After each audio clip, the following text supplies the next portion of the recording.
তারেক রহমান ইতিবাচক রাজনীতির আশা জাগিয়েছেন, বললেন দুলু। জানাবো যেসব কারণে দিল্লি ঢাকার সম্পর্ক কিছুতে সহজ হচ্ছে না, এবং সর্বশেষ জানাবো সাবেক স্পিকার শিরীন শারমিন ও তার স্বামীর পাসপোর্ট আবেদন স্থগিত। শুনছিলেন সংবাদ শিরোনাম, এবারে বিস্তারিত। তারেক রহমান ইতিবাচক রাজনীতির আশা জাগিয়েছেন, বললেন দুলু। বিএনপির কেন্দ্রীয় নেতা ও সাবেক মন্ত্রী অ্যাডভোকেট এম রুহুল কুদ্দুস তালুকদার দুলু বলেছেন, বিএনপির ভারপ্রাপ্ত চেয়ারম্যান তারেক রহমান দেশে ইতিবাচক রাজনীতির আশা সঞ্চার করেছেন। সরকার বা বিরোধী দল যে অবস্থানেই থাকুক না কেন, বিএনপি জনগণের কল্যাণে কাজ করে যাবে। বিএনপি সবসময় জনগণের পাশে ছিল, এখনো আছে, ভবিষ্যতেও থাকবে। দুলু আরো বলেন, আওয়ামী লীগ দুর্নীতি লুটপাট করে দেশের অর্থনীতিকে ধ্বংস করে দিয়েছে। তারপরেও আমরা অন্তর্বর্তী সরকারের প্রতি আহ্বান জানাবো, আপনারা ক্ষতিগ্রস্ত মানুষের পাশে দাঁড়ান, আমরা আপনাদের সহযোগিতা করতে চাই। যেসব কারণে দিল্লি ঢাকার সম্পর্ক কিছুতেই সহজ হচ্ছে না। 2015 সালের জানুয়ারিতে মুম্বাইতে ভারতের বিজ্ঞান কংগ্রেসের উদ্বোধনে মোহাম্মদ ইউনূসকে বরণ করেছেন নরেন্দ্র মোদী।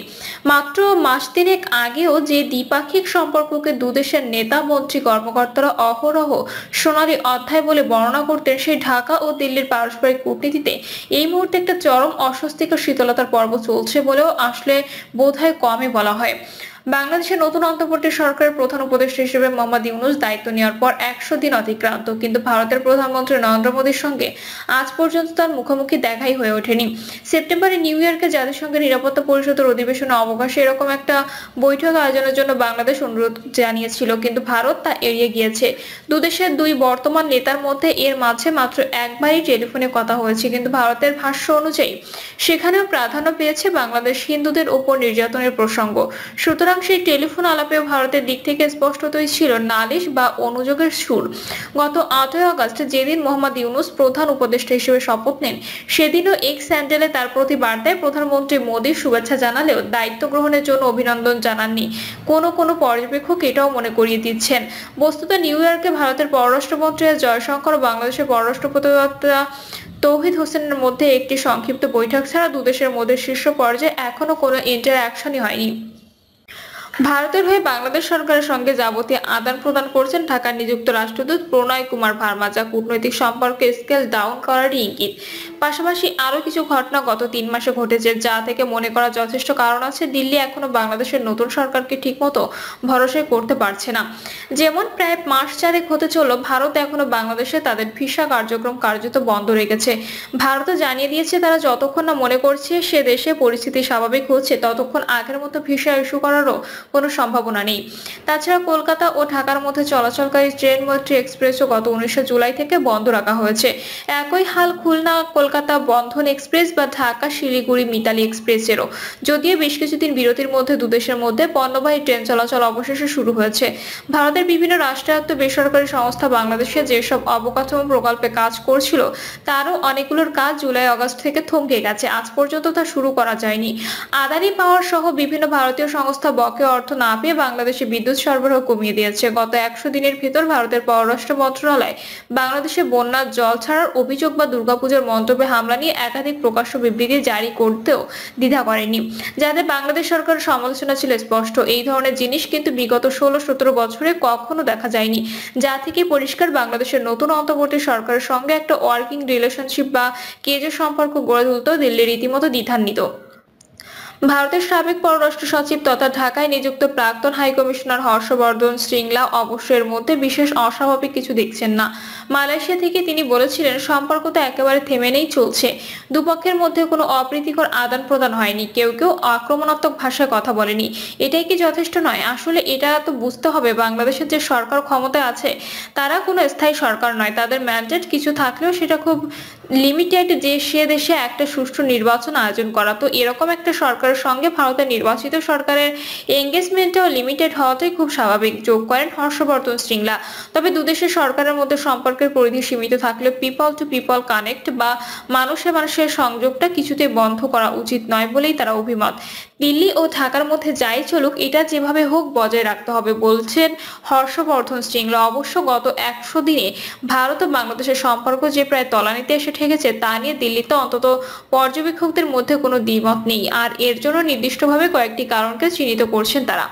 বিগত 100 দিন ধরে ভারত একেবারে সর্বোচ্চ স্তর থেকে লাগাতার বাংলাদেশের কাছে যে বিষয়টি নিয়ে অভিযোগ জানিয়ে এসেছে তা হলো সে দেশে হিন্দু সহ সংখ্যালঘুদের উপর হামলা ও অত্যাচারের ইস্যু। প্রধানমন্ত্রী মোদী নিজে একাধিকবার মোহাম্মদ ইউনূসকে স্মরণ করিয়ে দিয়েছেন সে দেশের ধর্মীয় সংখ্যালঘুদের সম্পূর্ণ সুরক্ষা দেওয়ার দায়িত্ব তার প্রশাসনের। শুধু তাই নয়, গত 26শে আগস্ট যখন তিনি মার্কিন প্রেসিডেন্ট জো বাইডেনের সঙ্গে টেলিফোনে কথা বলেন তখনও বাংলাদেশি হিন্দু নির্যাতনের প্রসঙ্গটি তোলেন এবং কিছুক্ষণ বাদে বিরল এক পদক্ষেপে সে কথা টুইট করে জানিয়ে দেন।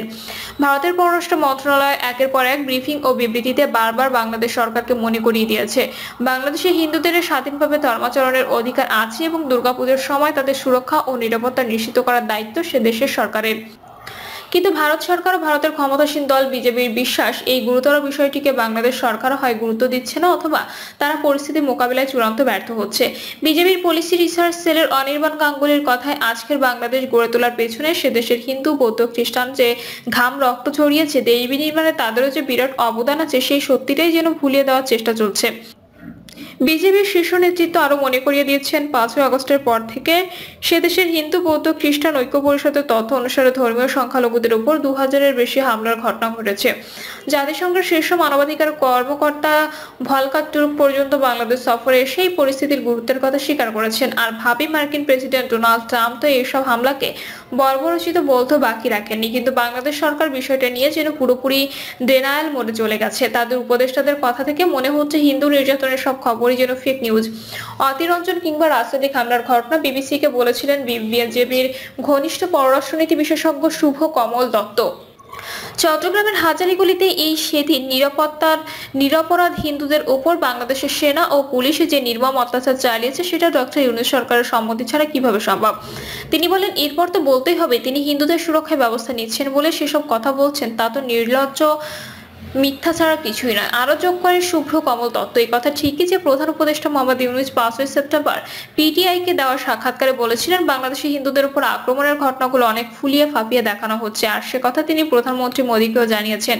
তার যুক্তি ছিল বাংলাদেশ হিন্দুরা মূলত আওয়ামী লীগ সমর্থক এমন একটা ধারণা আছে, আর অভ্যুত্থানের পর যেহেতু শেখ হাসিনা ও আওয়ামী লীগের সমর্থকদের মানুষের স্বতঃস্ফূর্ত ক্ষোভের মুখে পড়তে হয়েছে, তাই হিন্দুদেরও কেউ কেউ এ ধরনের রাজনৈতিক হামলার শিকার হয়েছেন। আমি কখনো বলছি না যা ঘটেছে সেটা ঠিক হয়েছে, কেউ কেউ হয়তো আবার এটাকে সম্পত্তি দখলের অজুহাত হিসেবে ব্যবহার করেছে, এই কথা যোগ করেছিলেন ডক্টর ইউনূস। এর প্রায় 2 মাস পর অতি সম্প্রতি বিবিসি হিন্দিকে দেয়া সাক্ষাৎকারে বাংলাদেশের তথ্য মন্ত্রণালয়ের উপদেষ্টা নাহিদ ইসলাম আবার বলেছেন বাংলাদেশের নাগরিক হিসেবে সে দেশের ধর্মীয় সংখ্যালঘুদের নিরাপত্তা দেওয়ার দায়িত্ব তাদের সরকারের। এটা নিয়ে ভারতের বিচলিত বা উদ্বিগ্ন না হলেও চলবে। অন্যদিকে সারা বিশ্বে নির্যাতিত হিন্দুদের সুরক্ষার ভার যে নরেন্দ্র মোদী সরকার নিজে থেকে নিয়েছেন বলে বারবার ঘোষণা করেছে, তাদের পক্ষে এই পরিস্থিতিতে নীরব থাকা সম্ভব নয় বলে বিজেপি নেতারা যুক্তি দিচ্ছেন। শুভ্র কমল দত্ত তো এমনও বলছেন বাংলাদেশি হিন্দুদের উপর এই নির্যাতন অব্যাহত থাকলে ভারতের উচিত হবে ডক্টর ইউনূসের সরকারের সঙ্গে কূটনৈতিক সম্পর্ক ছিন্ন করা, যেমনটা করা হয়েছে আফগানিস্তানের তালেবান শাসকদের সঙ্গেও। ফলে বাংলাদেশে হিন্দুদের উপর হামলা বা অত্যাচারের আসল মাত্রা যতটাই হোক, বিষয়টা ঢাকা ও দিল্লির কূটনৈতিক সম্পর্কে ছায়াপাত করছে খুব গভীরভাবে। এই মুহূর্তে ভারত ও বাংলাদেশ সরকারের সম্পর্কের মধ্যে আরেকটি খুব বড় অস্বস্তির উপাদান হলো ভারতের মাটিতে শেখ হাসিনার উপস্থিতি। 5ই আগস্টের পর ভারত আনুষ্ঠানিকভাবে একাধিকবার জানিয়েছে সেদিন বাংলাদেশে ক্ষমতাচ্যুত প্রধানমন্ত্রী ভারতের সাময়িক আশ্রয় চেয়েছিলেন বলেই তা মঞ্জুর করা হয়েছিল। ভারতের পররাষ্ট্র মন্ত্রণালয়ের মুখপাত্র রণধীর জয়সওয়াল এটাও উল্লেখ করেছেন সুরক্ষার কারণে তাকে দেশে আশ্রয় দেওয়া হয়েছে।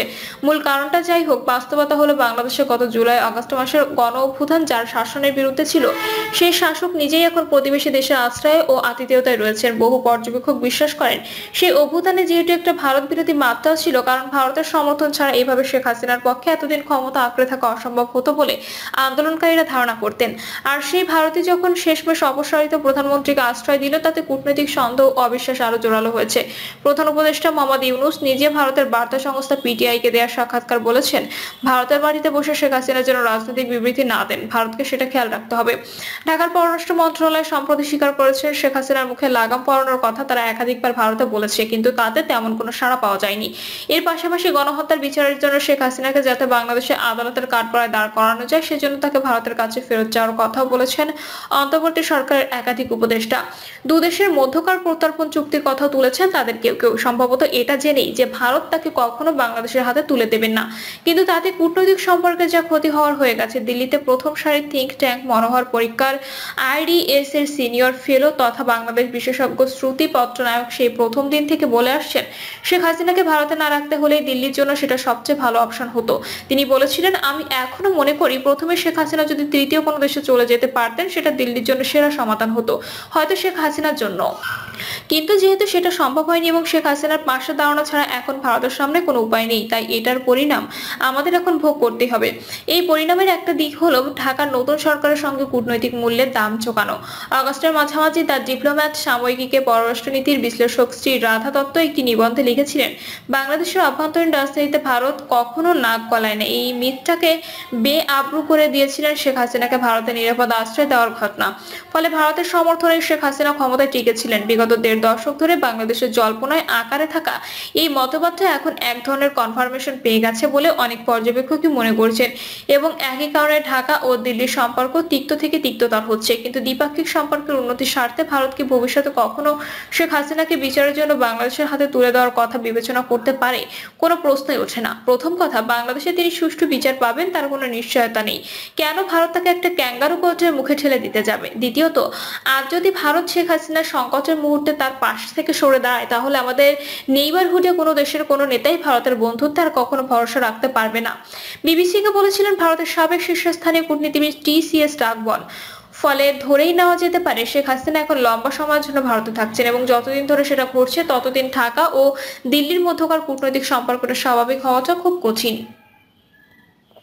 প্রিয় দর্শক, এই ছিল এখনকার সর্বশেষ সংবাদ। আপডেট সব সংবাদ পেতে চ্যানেলটি সাবস্ক্রাইব করে বেল আইকনটি ক্লিক করে রাখুন।